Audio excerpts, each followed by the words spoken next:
وحكوا هذا يعني أخرسك ما يو أخرس كأني دبايا Soomaaliya أخرسي أخر وحاجة فهمت علي يا هاي wiilka macnaha xoogaa dharka asoo xayisiiyay alaabta asoo xayisiiyay yarnamo هاي diyaar waa okay marka xafiddo waa isla gelaysiin marka هاي okay kat ogaa waa soo dejiyay saasa dhahayno no what what's it ama dhahay okay no just هذه يشيك نمبر يعني إلا يمش موضوع أنا مكتئ waxaan adi ma dhihaysid bas anaa dhahayo fahmay منا just هذا واحد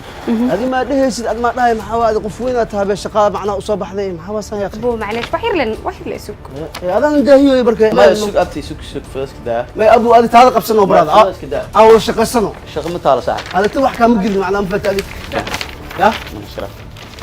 adi هذه رسبت على سمين راح شقة مش متعال waa lagu qeylaa waxa ka bedeli kartaa male orna ka soo daano barnaamijka qaraaxo waxaa marti ku ah youtuberka Yaxya Hunter ka daawa Astaan TV 7:45 daqiiqo barnaamijka qaraaxo waxaa taabageliya Somtel iyo Xayaat Market